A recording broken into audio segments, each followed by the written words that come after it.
Lakukan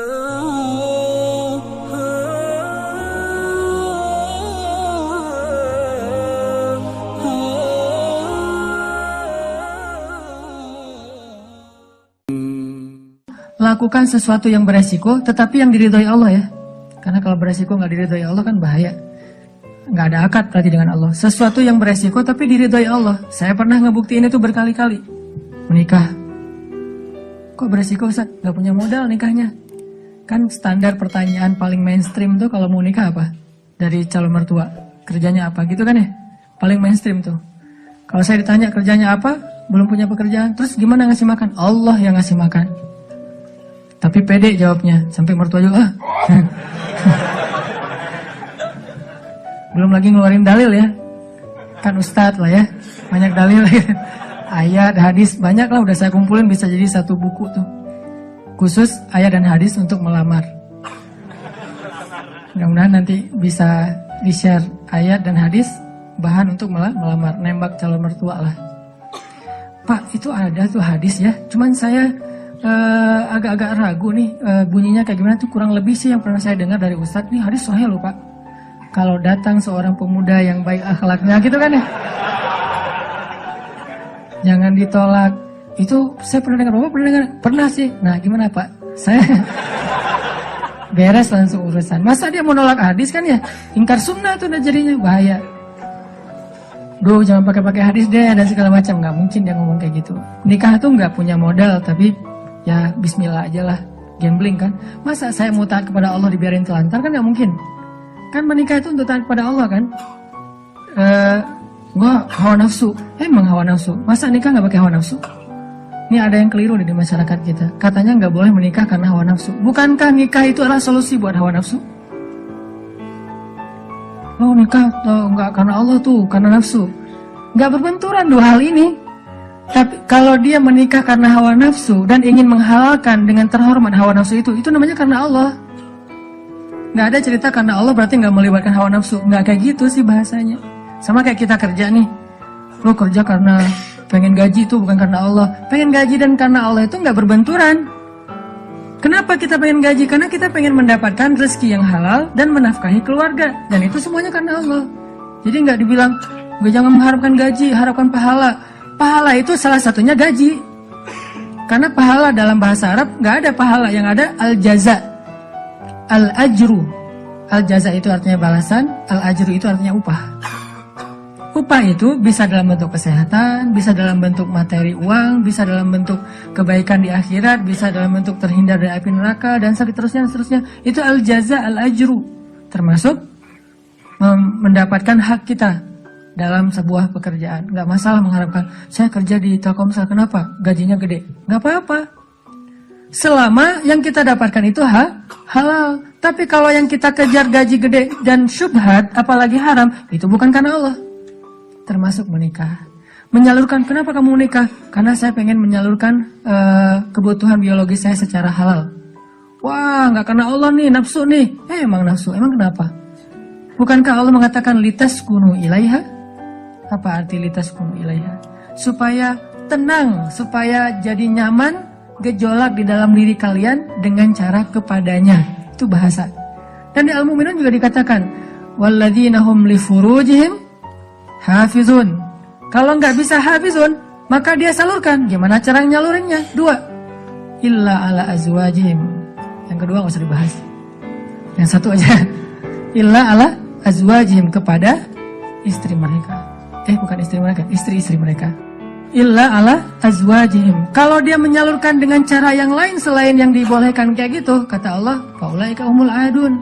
Dan Allah nggak suka kepada orang yang melampaui batas. Jadi menikah karena Allah, karena saya ingin menyalurkan kebutuhan biologis secara halal misalnya. Makanya mencari yang sesuai dengan kriteria masing-masing. Kalau misalnya ada yang kriterianya harus yang Arab, cari aja Syarifah, Habaib, apa. Kalau Habib perempuannya Syarifah kan ya. Atau saya pengen yang Oriental, pergi aja ke Korea lah atau ke Jepang. Saya pengen yang misalnya etnik, nah, bisa di Indonesia misalnya. Ini mas selera, nggak masalah. Bukankah Nabi justru mengatakan memilih perempuan itu yang pertama justru fisiknya? Walaupun yang paling berharga bukan fisik, tapi tetap ditaruh yang paling depan. Karena itu yang ketahuan duluan kan. Kita nggak mungkin tahu kesolehannya langsung ketika awal ketemu, ini soleha banget nih, belum tentu. Ketika udah kenal dekat baru tahu ternyata dia rajin tahajud, rajin tilawah. Walaupun kadang-kadang kita ngelihat dia di Instagram postingan terakhir tilawah, alhamdulillah 1 juz hari ini misalnya. Bisa kayak gitu. Tapi rata-rata yang pertama dilihat fisiknya kan ya. Walaupun fisik banyak menipu sih, hasil editan segala macam. Pas ngeliat orangnya, hah? Lebih cantik dari di Instagram sih. Dia salah ngedit. Ini artinya teman-teman, kalau menikah itu karena Allah, kenapa takut? Bukankah Allah sendiri berjanji kalau mereka fuqara, apa arti fuqara? Gak punya apa-apa. Kalau miskin masih punya apa-apa, cuma dikit. Kalau fuqara gak punya apapun. Allah yang yughniyahumullah, Allah yang akan mencukupkan kebutuhan mereka. Oh, Allah yang cukupin, ya udah selesai. Nikah, datang, yuk nikah yuk. Gak gitu sih caranya. Terlalu polos kayak gitu mah pasti ditolak lah. Adalah trik-triknya pasti teman-teman udah mempraktekkan, kalau enggak pasti berstatus masih jomblo ya. Jomblo itu kurang kreatif menurut saya. Kalau yang udah nikah pasti kreatif banget, tahu banget cara-caranya gimana ya. Alhamdulillah berhasil. Setidaknya untuk dia berhasil setelah puluhan orang yang gagal misalnya.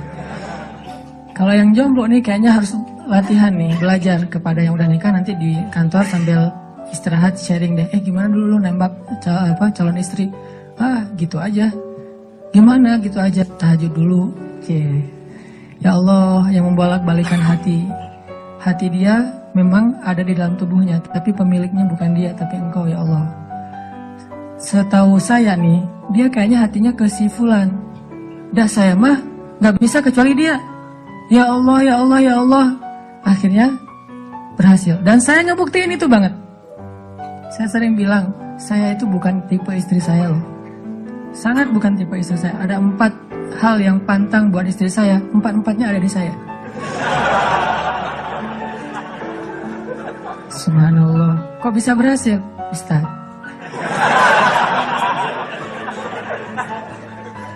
Dia berdoa, ya Allah, jangan itu, jangan itu, jangan itu, jangan itu.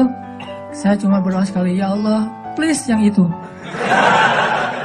Ternyata tiba-tiba ya, kelepek-kelepek, gak berhasil dia. Saya tanya, kenapa kamu milih saya? Bukankah 4-4-nya ada pada saya? Pertama, gak mau orang Sumatera. Katanya orang Sumatera itu keras. Saya, dulu. Orang Sumatera itu keras. Orang Aceh, Sumatera, kuliah di Mesir. Nggak Mesir mah, Sumateranya Arab. Kan Arab juga ada Sundanya, ada Jawa ya. Sundanya Arab itu kayak Yaman. Itu Sundanya Arab, lembut-lembut. Sampai Nabi sendiri mengakui kan, orang Yaman itu hatinya lembut. Kalau Jawanya Arab itu yang ulet gitu kerja itu Palestina. Karena Palestina itu terkenal dengan keteguhannya. Tapi kalau Sumateranya Arab, yang ngomongnya keras gitu, belak-belakan, spontannya luar biasa, itu Mesir banget. Di Mesir nggak ada ceritanya kita nunggu Damri, itu nggak ada. Yang ada ngejar Damri. Kita nunggu di halte, Damri ngeliat kita makin iseng tuh, dicepetin. Mahasiswa cepat begitu. Kita lari ngejar. Yang nggak biasa naik Damri itu mahasiswa Malaysia, karena mereka kan beasiswa dari kerajaan, sehingga dianjurkan jangan naik Damri, naik taksi. Tapi kadang-kadang mereka kehabisan duit juga naik Damri. Begitu turun, berlawanan arah, itu ngegelundung tuh. Kita di atas ketawa-ketawa aja, Malaysia. Bukan negaranya, yang orangnya karena terbiasa naik taksi, naik MRT. Dan kita mah Damri, dusak-dusakan. Kalau udah ramai di dalam Damri marah-marah, sallu ala Nabi, udah sallallahu alaihi wasallam. Cara paling sederhana mendamaikan orang di Mesir itu suruh salawat. Humar segala macam. Mereka kalau ngomongnya kasar tuh nyebutnya humar, keledai. Karena keledai itu kan simbol hewan yang bodoh di Al-Quran kan. Ya humar gitu dan segala macam humar. Sallu ala Nabi sallallahu alaihi wasallam. Mulai lagi gitu. Tapi pas salawat mereka bisa cooling down dulu dikit. Saking menghargai Rasulullah ya. Kadang-kadang ada juga yang sambil marah. Sallu ala Nabi sallallahu alaihi wasallam. Di Mesir, orang Sumatera kuliah di Mesir, kebayang kan? Udah Sumatera itu mungkin agak keras, kuliah di Mesir. Jadi wataknya tuh terbentuk dengan 2 negeri. Alhamdulillahnya ketemu orang Jawa yang Mungkin beda banget dengan Sumatera. Nggak mau dia orang Sumatera. Saya Sumatera. Sumatera, Aceh pula. Dan Aceh di tempat markasnya GAM. Aceh PD. Dan itu kan GAM dulu banyak di situ ya. Terus yang kedua, nggak mau yang kulitnya dof. Kebanyakan ke pantai misalnya. Saya nyebutnya nggak dop sih, nyebutnya eksotis gitu. Ketiga, nggak mau yang berewokan. Nggak usah tanya kenapa. Keempat, nggak mau anak pesantren. Ini juga nggak tahu kenapa nih. Empat-empatnya ada di saya nih. Ya Allah, please jangan itu. Ya Allah, saya pengennya itu. Kuat-kuatan doa. Ternyata doa saya lebih diijabah. Tadi kan, Ustaz. Pas ketemu sama dia, kenapa kamu mau sama saya? Padahal empat-empatnya ada di saya. Karena kamu punya yang kelima. Apa? Hati kamu. Nggak gitu sih ngomongnya. Yang jujurnya bukan itu mah versi jaim ya. Kalau versi jujurnya, kenapa? Karena kamu pelet gitu ya. Peletnya pakai apa? Pakai Al-Quran. Begitu ketemu, Bismillahirrahmanirrahim. Ria-ria dikit lah. Tapi ria untuk kebaikan kan, biar dapat seseorang yang sesuai dengan isi hati. Ngeklik langsung, ya Allah, berhasil. Dan setelah itu, biarin Allah aja yang ngatur. Mau kerja apa, mau tinggal di mana. Ternyata alhamdulillah saya ngerasain justru rezeki itu Allah mudahin setelah menikah. Dulu awal-awal saya datang ke Bandung, kita ngontraknya itu di rumah yang tempat pembuangan sampah di Tegalega tuh, di salah satu lapangan di Bandung, di pojok Tegalega itu ada pembuangan sampah. Kita tinggal di situ. Paling murah soalnya di situ. Mulai saya usaha nerjemahin buku, nggak ada yang mau nerbitin. Terjemahannya jelek katanya. Ya udah deh. Mungkin bukan terjemahannya yang jelek. Lihat muka saya dia sebel. Banyak orang yang lihat muka saya tuh sebel. Termasuk tadi calon istri saya pertama ngeliat muka saya, apaan sih nih orang kayak gini banget. Sekarang kok gini banget ya kamu?